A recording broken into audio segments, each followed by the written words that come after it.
할렐루야. 아멘. 2016년도 새해가 밝았습니다. 우리 옆에 있는 분들과 인사하겠습니다. 당신은 나의 축복입니다. 당신은 나의 축복입니다. 당신은 나의 천국입니다. 당신은 나의 천국입니다. 이렇게 이야기하면 꼭 그렇게 생각하는 사람이 있어요. 당신이 나의 천국이 되어주세요. 당신이 나의 축복이 되어주세요. 이렇게 생각하는 사람이 있는데 항상 성경 말씀 먼저 내가 합니다. 먼저 내가 너의 천국이 되어주고 먼저 내가 너의 축복이 되어주시기를 주님의 이름으로 축복합니다. 옆 사람이 나의 축복이 되어주고 옆 사람이 나의 천국이 되어주려고 기다리다가는 늙어 죽습니다. 그러니까 먼저 내가 천국이 되어주고 기쁨이 되어주시길 바랍니다. 오늘 이 말씀 중심에서 Upgrade Your Life, 올 한 해 우리 표가 Upgrade Your Life입니다. 제가 이 표를 정하고 고민하고 기도하며 정했더니 11번가의 주제가 있거든요. 11번가. 여러분 잘 알죠? 11번가? 그래서 이거 너무 세속적인 게 아닌가 그런 생각을 하다가 이건 성경에서 나온 말씀입니다. Upgrade Your Life. 이 업그레이드라고 하는 말이 우리나라 말에 번역을 어떻게 할까 이게 굉장히 애매해요. 그래서 제가 성경을 읽다가 이 업그레이드라고 하는 말은 우리 영적으로 성장, 성숙, 열매 이렇게 번역하면 좋겠다. 그래서 올 한 해 표현은 당신의 삶을 성숙시켜라 합니다. 성장시켜라.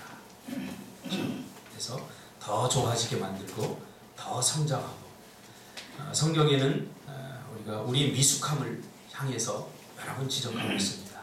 그래서 올 한 해는 우리 교회가 이제 개척한 지 8년이 되어가고 있는 해입니다. 그래서 성장시키는, 성숙시키는 그런 한 해로 삼아야 되겠다. 그렇게 생각을 해서 이제는 어린아이처럼 징징대지 말고 우리 교회도 8년째니까 이제는 더 성장하고 성숙한 한 해를 시작하는 그런 시발점이 됐으면 좋겠다. 그래서 Upgrade Your Life라고 정했습니다. 이 말씀 중심에서 오늘 함께 은혜를 나누기를 원합니다. 사도 바울의 사역을 전기와 후기로 굳이 나눈다면 사도 바울의 그 초기의 사역들은 전국을 향해서 복음을 전하고 그리고 교회를 세우는 사역을 했습니다. 복음을 전하고 그 복음을 받아들인 사람들이 모여서 예배하고 그것이 곧 교회가 되었고 처석교회, 가정교회가 되었습니다. 사도 바울의 초기의 사역은 복음을 전하고 교회를 세우는 그러한 사역에 그의 모든 에너지를 다 쏟아부었지요. 그런데 시간이 흐르면서 나타난 하나의 현상이 있었습니다. 그게 뭐냐면 이제 시간이 흐르면서 세워진 교회들이 건강하게 성장하고 이 교회들이 건강하게 하나님께 영광을 돌리면서 또 이웃들에게 기쁨을 주면서 이 교회가 성장을 해야 되는데 그렇지 못하더라는 거예요. 교회가 건강하게 성장하지 못하고 거짓 교사들의 도전과 이단의 심각한 도전을 받으면서 교회가 위기를 맞게 됩니다. 교회가 병들었구나 하는 그런 생각들이 사도 바울이 하게 됩니다. 그러면서 자연스럽게 이 교회가 위기를 맞으면서 이 사도 바울의 나머지 인생의 사역은 교회를 건강하게 만들어야 되겠다. 교회가 앞으로 100년이 되고 200년이 되고 예수님이 오실 때까지 이 교회가 건강해야 되겠다. 그래서 그의 나머지 사역은 교회를 건강하게 세우는 사역에 모든 것을 다 몰두합니다. 건강한 교회 만들기를 하다가 깨달은 것이 무엇이냐 하면 교회가 건강하려면 교회를 이루는 교회에 속해 있는 그 한 사람 한 사람의 신앙이 건강해야 되는구나. 그런 것을 깨닫게 됩니다. 그러니까 교회는 두세 사람이 모인 것이 교회 아닙니까? 그리스도의 몸 아닙니까? 이 교회가 건강하려면 이 교회에 속해 있는 모든 한 사람 한 사람의 성도의 신앙이 건강해야 되는구나. 그런 것을 사도 바울이 자연스럽게 깨닫게 되는 거죠. 좋은 교회는 어떤 교회입니까? 좋은 성도가 있는 교회가 좋은 교회입니다. 좋은 의자와 좋은 시스템이 있는 교회가 좋은 교회가 아니라 좋은 교회라고 하는 것은 좋은 성도가 있는 교회가 좋은 교회입니다. 그러므로 우리 교회가 좋은 교회가 되려면 여러분들이 좋은 성도가 되시기를 주님의 이름으로 축복합니다. 내가 좋은 성도가 돼야 우리 교회가 좋은 교회가 될 수 있다는 거죠. 이와 같이 사도 바울은 교회가 건강하려면 교회에 속해 있는 성도 한 사람 한 사람의 신앙이 건강해야 되는구나, 그런 것을 깨닫게 되죠. 그래서 사도 바울이 쓴 서신서에 보면 그 교회를 향한, 교회를 건강하게 세우고 성도들을 건강하게 만들기 위한 그 사도 바울의 절박하고 안타까운 마음이 그 서신서에 구구절절 우리가 기록되어 있는 것을 보게 됩니다. 결국 성도의 건강이 교회의 건강을 만든다는 결론을 내리고, 건강한 성도란 무엇인가, 어떻게 하면 건강한 성도를 만들 수 있을 것인가에 대해서 기도하면서 고민하다가 건강한 성도란 어떤 성도인가, 사도 바울이 내린 결론이 있습니다. 그 서신서를 우리가 자세히 읽어보면 이 단어가 계속 반복됩니다. 동사로, 우리가 성경을 읽을 때 동사가 굉장히 중요합니다. 동사로 표현됩니다. 그 말이 뭐냐면 자라가다 라는 말입니다. 자라가다. 그러니까 건강한 성도는 어떤 성도냐? 잘 자라가는 성도라는 거예요. 그렇죠? 우리 아이들이 정말 잘 자라요. 늦둥이 둘이 몸무게도 늘고 키도 크고, 우리 막내가 둘째 몸무게를 추가해 버렸습니다.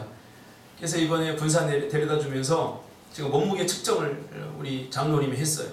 매형되시는 장로님이 자 몸무게 측정하자 하고 했더니 막내가 절대 몸무게 안 올라가려고 그러는 거예요. 이제 8살인데 여자의 몸무게는 소중합니다 그러면서 안 올라가요. 그래서 어떻게 수단과 방법을 가리지 않고 이렇게 쟀어요. 쟀더니 예담이보다 훨씬 많이 나가요. 막 다리가 엄마 닮아 통통해지면서 그래요. 근데 그걸 보고 있는 아빠가 이게 살쪘구나, 얘 큰일 났구나, 그런 마음이 들지 않고 야, 잘 자라가고 있구나, 굉장히 행복하더라고요. 다 나중에 키로 저 닮아서 키가 클 거잖아요. 그러니까 키로 갈 거니까 뭐 별로 걱정 안 합니다. 중요한 것은 잘 자라고 있다는 거죠. 이 아이가 아프고 이 아이가 질병이 들고 잘 자라지 못하면 이 부모의 근심일 텐데, 야, 참 잘 자라고 있구나, 그런 것을 보니까 얼마나 대견한지 몰라요. 우리 성도도 마찬가지라는 거예요. 건강한 성도는 어떤 성도냐? 우리 영이 건강하다면 우리 성도는 자라가게 되어 있다는 거예요. 결국 자람이 멈춘 성도, 정체된 신앙, 퇴보하는 신앙, 한때는 감격과 기쁨으로 예배하고 한때는 주님을 향해서 내 모든 것을 다 드리고 그렇게 기쁨과 감격이 있던 신앙에 어느 순간에 내 신앙이 질병이 찾아오고 병이 들면서 자라지 못하고 퇴보하게 됩니다. 그러다 보면 신앙의 감격과 기쁨, 구원의 기쁨과 감격을 잃어버리고 신앙 버티기, 예배 버티기, 이런 것들이 되어버린다는 거예요. 그러면서 어쩔 수 없는 신앙이 되어버리는 거죠. 무기력해지죠. 하고 싶지도 않고 해봤자 안 될 것이기 때문에 어쩔 수 없이 교회에 머물러 있지만, 그러나 구원의 감격과 기쁨을 잃어버린 채 살아가고 있는 거죠. 오늘날 한국교회 이런 성도들 많습니다. 왜 그럴까요? 제가 내린 처방은 바로 건강하지 마. 잘하는 것이 멈췄기 때문에. 잘하는 기쁨 아십니까? 잘하는 거. 그럼 왜 잘하지 못하느냐? 성도의 신앙이 언제 자라나면 고난이 올 때 자랍니다. 나무는 캄캄한 밤에 우리가 잘 때 나무가 자라요. 아무도 보지 않을 때, 캄캄할 때. 성도의 신앙은 언제 자라느냐? 고난이 오고 어려움이 오고 고통스러울 때, 그때 자라는 거예요. 근데 한국교회 성도들은 고난을 싫어합니다. 십자가를 싫어하고 고통을 싫어합니다. 그러니까 성장이 안 돼요. 성장. 제 인생에도 이렇게 돌아보면 제가 언제 성장했는가? 고난이 찾아올 때가 있어요. 정말 나를 힘들게 하는 사람, 그 사람을 만나서 그 사람과 1년, 2년, 3년 막 씨름하고, 죄송합니다만 저 사람 좀 지구상에 없어지면 안 되나, 그런 마음이 들 때, 그런 시절을 겪으면서 사람을 비로소 사랑하게 되더라고요. 그런 사람을 한번 겪고 나니까 세상에 사랑하지 못할 사람이 없는 거예요. 저 사람만 아니면 돼. 세상에 저런 사람이 있을까? 저렇게 사악한 사람이 있을까? 어떻게 나를 저렇게 괴롭히지? 그 사람을 겪고 나니까요, 사랑하지 못할 사람이 없어요. 그리고 결국 하나님은 그 사람까지 사랑하게 되더라. 우리가 언제 성장합니까? 언제 자라갑니까? 고난 가운데 우리가 자라간다는 거죠. 자람이 멈추면, 영적 성장, 영적 자람이 멈추면 신앙은 퇴보하게 되어 있습니다. 절대 신앙은 제자리 걸음, 중간 시대에 정치할 수 없습니다. 앞으로 나아가거나 뒤로 퇴보하거나 둘 중에 하나입니다. 에베소서 4장 16절에 보니까 그에게서 온몸이 각 마디를 통하여 도움을 받음으로 연결되고 결합되어 각 지체의 분량대로 역사하는 그 몸을 자라게 하며 사랑 안에서 스스로 세우느니라. 자라게 합니다. 물이 흐르지 못하고 고이면 썩듯이 신앙도 자라지 못하면 그대로 있는 것이 아니라 퇴보하고 썩게 됩니다. 아무튼 우리는 하루에 한 뼘만이라도 자라야 합니다. 이것이 우리 성도들의 삶이요 사명인 것입니다. 여러분 2016년대에는 자라가시길 바랍니다. 아멘. 할렐루야. 아멘. 우뚝우뚝 세워지시기를 주님의 이름으로 축복합니다. 아멘. 그래서 업그레이드 요어 라이프라고 하는 주제로 이제 한 3달 동안 제가 설교를 할 겁니다. 어떻게 자랄 것이고 자람에도 법칙이 있지 않습니까? 성장통, 우리가 자라는 데는 성장통이 있어요. 우리 둘째가 이제 자라면서 매일 아빠 자다가 아빠 하고 나와요. 거실로. 제가 거실 소파에 주로 많이 자거든요. 나와요. 왜? 이러면 아빠 무릎이 아파. 무릎이 아파. 왜 아플까요? 이게 쑥쑥 자라니까, 이게 그 나이 때는 쑥쑥 자라니까 이게 아픈 거예요. 온몸이 막 자라는 속도가 너무 빠르니까. 그래서 아빠 다리 주물러줘. 그래서 제가 다리를 막 주물러줘. 주여 자라게 하옵소서. 제가 작기 때문에 저는 잘한다 그러면 막 그냥 주물러줘요. 우리 큰딸 보세요. 저보다 키가 훨씬 커요. 전 성공했어요. 잘한다고 하면 저는 막 가슴이 주물러면서 키가, 하나님 자라게 해주십시오. 성장해주는 기쁨이 있다는 거예요. 저는 예수 믿고 변화되지 못한 나 자신을 발견할 때 가장 고통스럽고 가장 큰 아픔을 느꼈습니다. 제가 예수 믿었는데 별로 변화된 게 없어요. 교회 나간다, 기도한다, 이것 외에 내 인격과 내 삶이 정말로 변화되었구나, 그런 것을 제가 많이 느끼지 못했어요. 그것이 고통스러워요. 시간이 흐르면서 예수 믿는 것이 이런 건가? 이런 생각이 드는 거예요. 또 교회 가보니까 별 볼 일 없더라고요. 예수 오래 믿었던 사람들한테 보니까 그 사람들도 뭐 나하고 별거 다르지 않더라고요. 그러면서 아니, 내가 만난 예수님 이건 뭐지? 나는 정말로 주님을 만났고 나는 주님을 경험했고 너무 기쁘고 좋은데 이게 뭐지? 왜 사람들은 변화되지 않지? 그러면서 나에게 한 가지 은사가 생겼는데 그게 뭐냐면 예수 믿는 사람들을 지적질하는 거예요. 저 사람은 장로님인데 왜 새벽기도 안 나오지? 저 사람은 안수 집사님인데 기도를 왜 저렇게 나보다 못하지? 막 교만의 은사를 받아가지고 왜 안 하지? 왜 못하지? 이렇게 지적질하고 비난하다 보니까 내 영이 죽겠는 거예요. 교회를 떠나고 싶고 더 이상 신앙생활 하고 싶지 않고 비난하고 지적하는데 신앙이 성장하지 않습니다. 절대로. 그러다 결국 어떻게 내가 죽겠는데, 내가 죽게 생겼어. 내가 번아웃 때문에, 내가 간증 때문에. 어디서부터 시작됐느냐? 내 신앙이 성장하지 못하고. 이게 성장통이었어요. 성장해야 되는데. 그러니까 성장하지 못하는 아픔이 가장 큰 고통이고 가장 큰 아픔입니다. 겉모양만 자꾸 바뀌고 내 내면, 내 속사람, 이게 바뀌지 않는 것이 예수 믿은 것에 대한 실망이 들더라고요. 예수 믿는 것이 겨우 요것밖에 안 되나?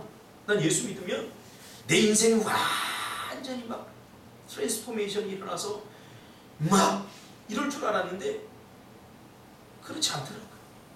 오히려 시간이 지나면서 내가 더 위선자가 되어가는 것 같고, 시간이 지나면서 다 무기력해지는 것 같고, 이런 나를 보는 내가 또 이거 교회를 계속 다녀야 되나 말아야 되나 이런 생각이 자꾸 들어요. 그러니까 예수 믿고 좋았던 것은 딱 3년이에요. 3년. 3년 동안 미친 듯이 뛰어다녔어요. 3년이 지나면서 이런 고통과 이런 아픔들이 계속 나를 짓누르고 있는 거예요.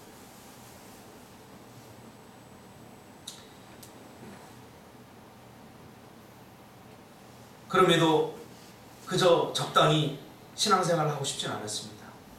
다른 사람들은 어떻게 신앙생활하나 이렇게 물어봤어요. 물어봤더니 다 그런 거야. 다 그런 거야. 새로운 사람이 와서 막 예수 믿고 기뻐서 막 헌신하고 봉사하면 뭐라고 그러냐면 쟤네들 한 3년 지나면 또 이제 다 그런 거야.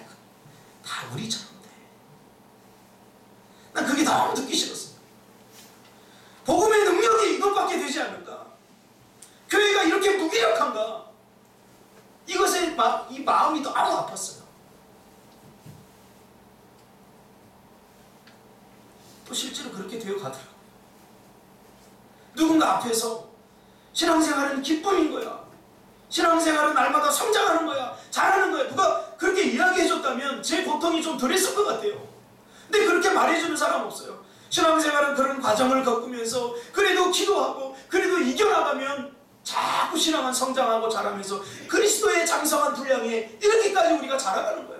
그것이 신앙의 목적이고 목표야. 이렇게 누군가 이야기해줬다면 제 안타까움이 좀 덜했을 것인데 대부분 들려오는 소리가 신앙생활은 다 그런 거야. 저 사람 지금 예수 믿기 얼마 안 돼서 저렇게 열심히지만 한 3년 지나면 다 우리처럼 돼.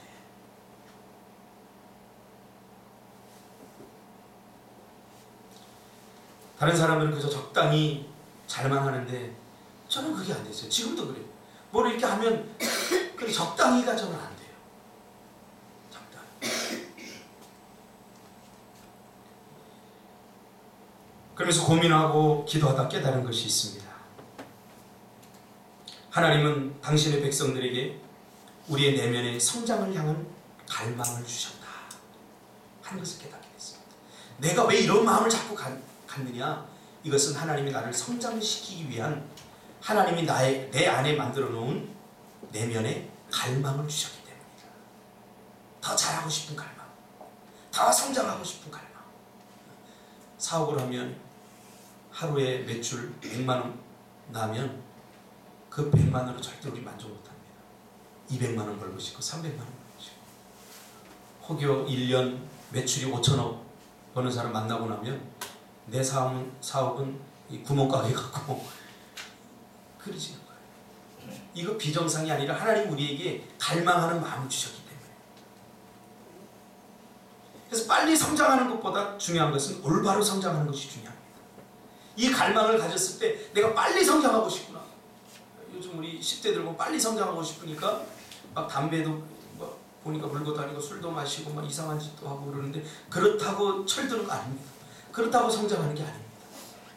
그냥 그것은 겉모양만 흉내내는 거죠. 막 담배 피우고 이런다고 해서 이게 어른이 되는 겁니까? 그러면 우리는 폐암 걸리도록 담배를 피워야 됩니다. 그게 아니에요.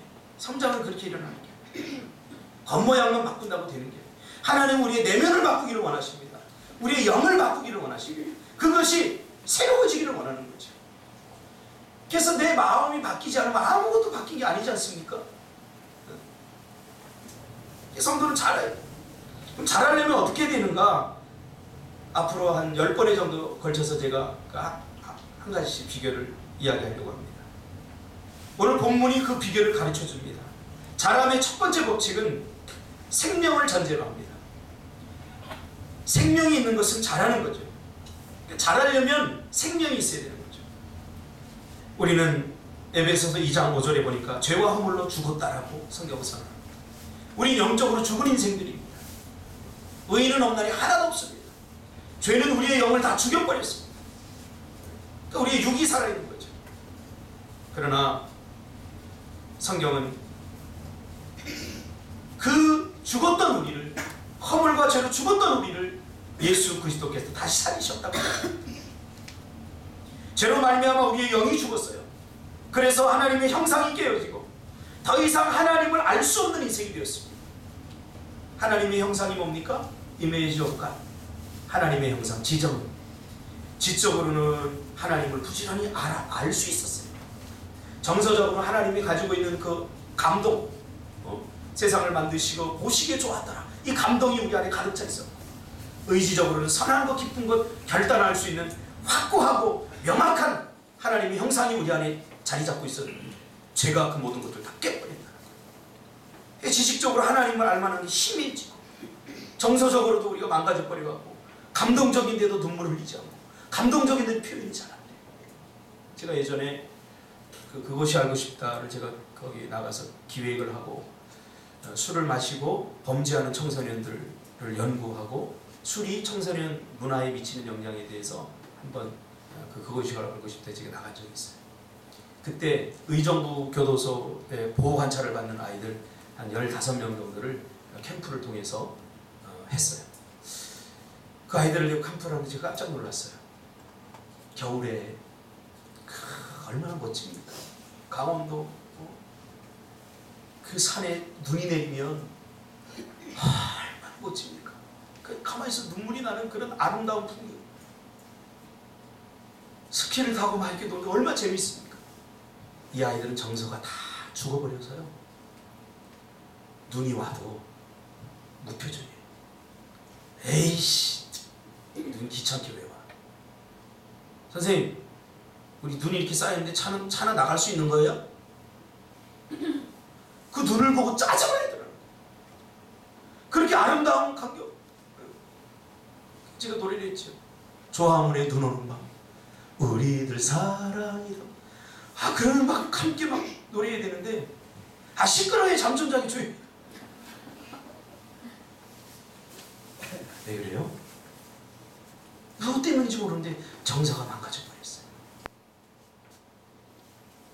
다 안타까워. 죄로 말미암아 우리가 바로 그렇게 된 거예요. 죄로 말미암아. 하나님의 형상이 깨어지고 더 이상 하나님을 알 수 없는 인생이 되었습니다. 영은 거룩한 부분이고 하나님과 교통하고 교제하는 역할을 하는데 영이 죽어버리니까 하나님을 알 수 없게 된 거예요. 모든 축복은 하나님으로부터 오는데 그 축복의 통로가 꽉 막혀버린 거죠. 죄 때문에.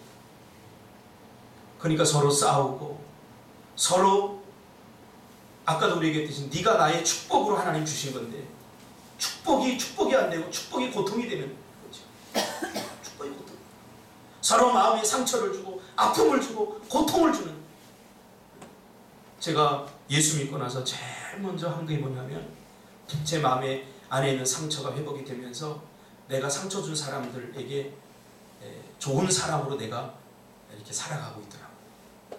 그치? 나 때문에. 지금도 저는 그래요. 나 때문에 네가 행복했으면 좋겠다. 집사람하고 싸우면 제가 먼저 화해합니다. 21년 동안 살면서 집사람이 나한테 잘못했어 여보 이렇게 한 적 없어요. 제가 했어요. 제가 잘못 안 했는데도. 왜? 나는 김은아의 축복의 통로이기 때문에. 할렐루야.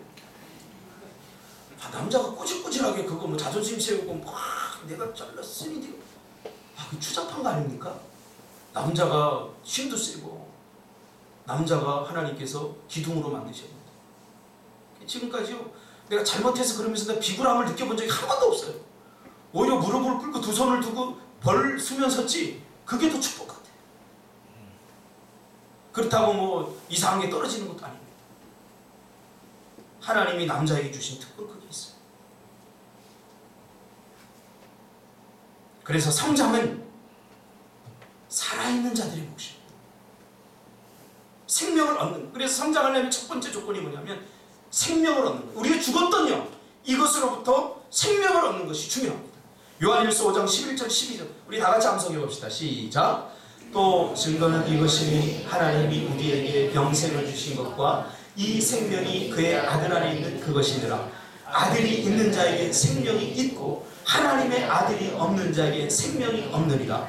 요한일서 5장 11절 12절 말씀. 할렐루야. 예. 생명이 그 생명은 예수 그리스도 안에 있어요. 우리가 영으로 죽었는데 생명 대신 예수 그리스도를 영접하면 그 예수의 생명이 내 안에 들으면서 내가 살아나는 역사가 일어납니다. 할렐루야. 물에 빠져서 다 죽어가는 사람 내 안에 있는 호흡으로 불어넣으면 그 사람이 살아나듯이 죄로 말미암아 죽었던 우리가 예수의 생명을 영접하는 순간 예수의 생명이 나를 살린다는 사실입니다. 그래서 생명됨의 첫 번째 조건은 예수를 영접하는 거예요. 예수를 영접하는 거예요. 어떻게 살아나느냐? 예수를 영접하면 예수의 생명이 죽었던 내 영을 살리는 거예요. 내 안에 들어와서. 살아나려면 어떻게 해요? 예수를 영접하는 것이 중요합니다. 로마서 8장 9절에 보니까 만일 너희 속에 하나님의 영이 거하시면 너희가 육신에 있지 아니하고 영에 있나니 누구든지 그리스도의 영이 없으면 그리스도의 사람이 아니라.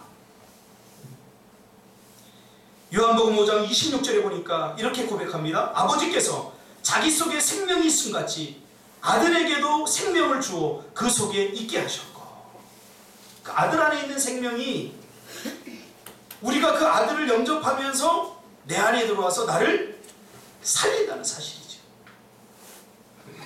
그러니까 예수를 영접하면 내가 살아납니다. 이것이 자라감의 첫 번째 조건입니다. 그러니까 이 생명이 있어야 예배드리는 것도 즐겁고 기도하는 것도 즐겁고요. 이 생명이 없으면 어떤 현상이 일어나냐면 썩은 나무에 물을 주면 나무가 더 썩어요. 썩은 나무에, 죽은 나무에 영양가를 가득 넣으면 오히려 더 빨리 썩어요. 그러니까 생명이 없는데 말씀을 듣고 종교적으로 이런 거칠게 하면은 더 빨리 포기하게 되고 더 쉽게 지치게 돼요. 그러나 생명을 얻은 자는 말씀을 들으면 더 살아나는 줄 믿습니다. 그렇죠? 제가 화초를 키우는데 여러분들이 물 달라고 시들시들해져요. 시들시들해지면 제가 갔다가 물을 대박 줍니다. 그럼 번쩍 썩어요. 신기해요. 아주 빛깔도 달라져요. 왜 그럴까요? 살아있기 때문에. 그런데 좋은 나무가 하나 있었는데 이게 제발 죽지 않았으면 좋겠다.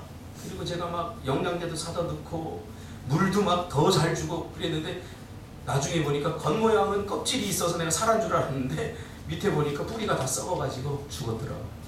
결론이 뭐냐면 썩은 나무에 물 주니까 더 빨리 썩더라고요.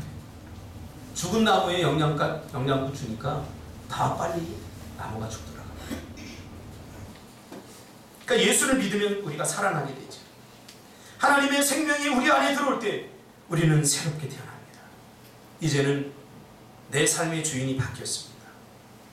과거의 내 삶의 주인은 죄였고 사망이었고 우리는 그들의 종이었는데, 그런데 예수를 믿으면서 예수의 영이 내 안에 들어오면서 내가 살아나면서 내 인생의 주인은 하나님이 되셨어요. 할렐루야. 이거 중요해요. 내가 예수를 모셔 들었음에도 불구하고 과거의 습관들, 예수 믿기 전에 악한 습관들, 그런 생각들, 이런 것들이 나인 줄 착각하면 안 돼요. 절대 아닙니다. 믿음이라고 하는 것은 팩트입니다. 사실입니다. 느낌이 아닙니다. 우리가 예수를 영접한 것을 느낌으로 알면 안 돼요. 그래서 어떨 때는 예수 믿은 것 같다가 구원 받은 것 같다가 어떨 때 힘들 때는 또 하나님이 없는 것 같다가 나 구원 못 받은 것 같다가 왔다리 갔다리 하는 그 사단의 장난입니다. 하나님 분명히 구원을 약속으로 우리에게 주셨어요. 약속을 느낌으로 받지 않잖아요. 내일 10시까지 저기서 만나자. 그러면 그 만나자고 하는 그 팩트, 그 사실을 믿고 나가면 만날 수 있는 거잖아요.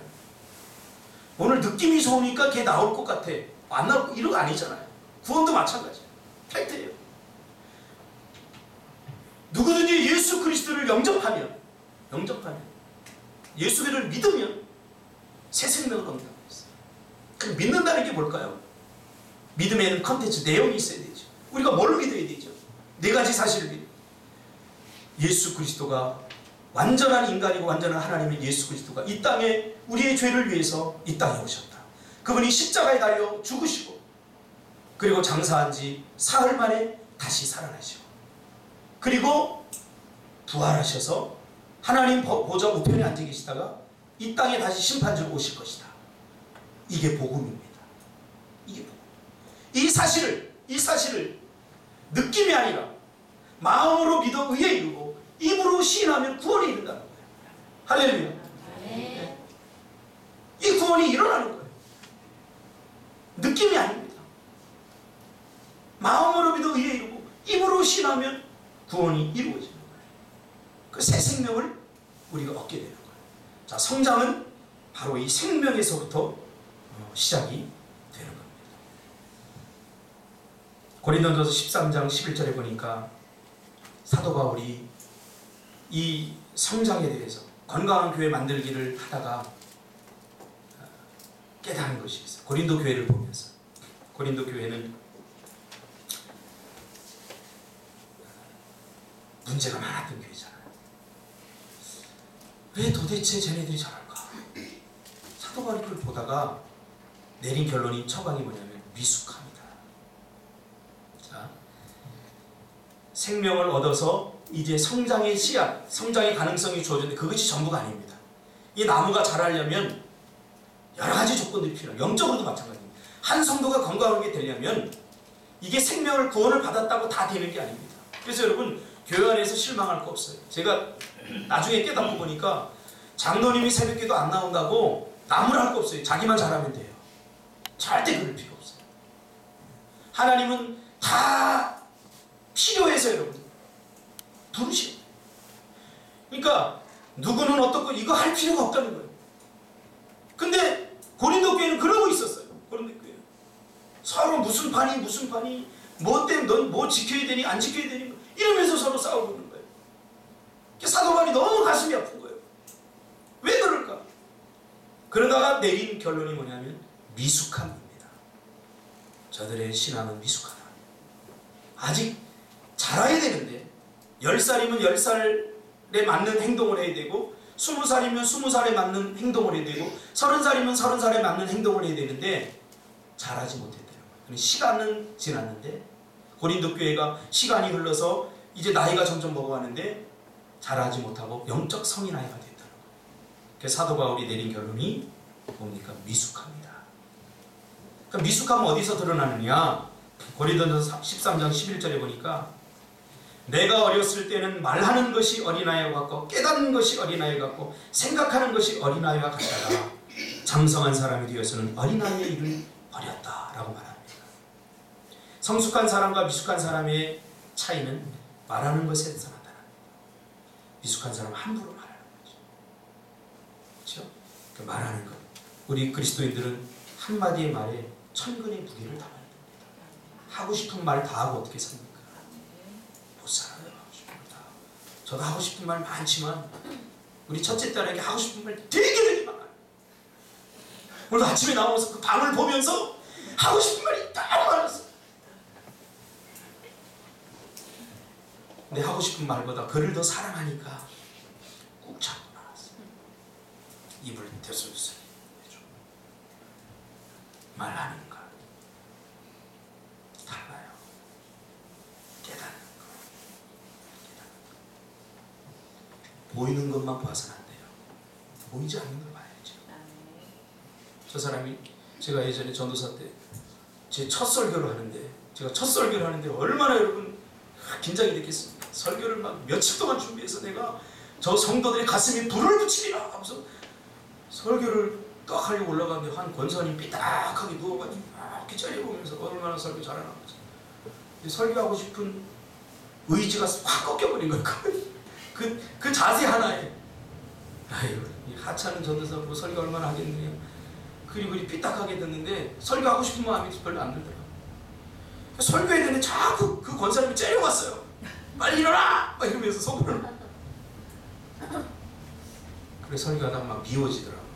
아니 권사 정도 됐으면 자세를 바로 하고 설교 드려야 되는 거 모르는가? 이러면서 막 설교가 제대로 됐겠어요? 막 뭐가 됐겠어요? 막 비난의 화살 막 이런 것들이 쏟아졌겠죠. 끝나고 보니까요 그 권사님이 이 디스크 수술을 하셨어요. 허리 디스크 수술. 교회 못 나올 수밖에 없는 당분간 쉬셔야 되는데 이렇게 나와서 예배는 드리고 싶고 설교는 듣고 싶고 그 권사님 저를 되게 예뻐해 주셨거든요. 근데 이제 뭐 이거 안 되니까 이렇게 삐뚤어를 해서라도 듣자. 그래서 이렇게 거의 듣다시피 해서 듣는데 저는 그걸 오해했던 거죠. 왜요? 미숙한 깨달음. 그 사람의 입장에서 왜 그랬을까? 왜 저렇게 할 수밖에 없었을까? 그게 안 되기 때문에. 그게 아니에요. 그러니까 보이는 대로 다 판단을 해보니까 생각하는 거. 그래서 올 한 해 동안에 우리 성도님들은 말하는 것, 깨닫는 것, 생각하는 것, 여기에서 자라가시기를 주님의 이름으로 축복합니다. 우리 친구 목사가 이 새벽 기도를 하러 못 나갔대요. 못 나갔는데 안수 집사가 이렇게 찾아와가지고, 목사님 빨리 좀 예배 드릴 시간이 5분 지났어요. 그랬대요. 그러니까 그 교회도 우리 교회처럼 청년들밖에 없어요. 청년들. 그러니까 이 목사가 벌떡 일어나더니 왜 잠을 깨우냐고. 목사가 얼마나 피곤했으면 새벽에 당연히 기도해야 되는 거 아는데 새벽에 못 일어났겠냐고. 그래서 다시 팍 누워서 잤대요. 그러니까 이 안수 집사님은 하도 어이가 없으니까 이러고 나가서 우리 목사님 피곤하시고 주무시니까 기도합시다. 그러니까 기도하고 갔다는 거예요. 저는 그 정도는 아니지 않습니까? 그래서 야, 그런 목사님을 이해해 줄 수 있는 성도들, 훌륭한 목사는 훌륭한 성도가 만드는구나, 그런 생각을 제가 했습니다. 아무튼 올 한 해 저와 여러분이 정말 성장했으면 좋겠습니다. 아멘. 말하지 않아도 서로 마음과 마음이 통하는 사이. 아멘. 적어도 지금까지 8년 동안 우리 교회 장로님 제 자랑하고 싶어요. 그랬어요. 아멘. 우리 장로님하고 별 이야기 없어요. 저는 뭐 교회 뭐 일도 상의하는 것도 거의 없는 거고. 참 장로님 정말 멋지신 분이에요. 아멘. 지금까지 저한테, 제가 초창기에 목사 안수 받고 몇 년 있다고 개척을 했으니 제가 아는 게 뭐가 있겠습니까? 저는 성례식을 하는데도 성례식 하려고 딱 이걸 하다 보니까 이거 어떻게 되지? 순간 백지가 된 거야. 아무것도 기억이 안 나요. 얼마나 어설펐었고 얼마나 부족한 것들이 많았겠습니까? 순서 빼먹기는 뭐 일상이고. 근데 우리 장로님 한 번 이야기 안 하시고, 목사님 잘하십니다. 목사님 저 기도만 할게요. 그래서 우리 교회가 지금 이렇게 성장하고 있습니다. 여러분, 누군가의 축복의 통로가 되시기를 바랍니다. 그리고 자라갑시다. 할렐루야. 하나님 보시기에 우리가 잘하지 못하는 것은 하나님의 고통이고 하나님의 아픔입니다. 여민주 집사님, 우리 준현이가 지금 잘하지 못해서 지금 16살인가 7살인데 키가 130 이렇게 됐다면 이거 뭐 얼마나 가슴이 아프겠습니까? 그치? 근데 나 준현이 보니까요, 키도 막 부쩍부쩍, 다리도 얼마나 긴지 부럽더라고. 준현이 같은 다리가 막 부러워. 내 다리 짧기 때문에 잘하는 게 기쁨이 있어요. 여러분, 우리가 자라서 하나님께 기쁨을 드리는 한 해가 되시기를 주님의 이름으로 축복합니다. 기도하겠습니다. 주님 고맙습니다.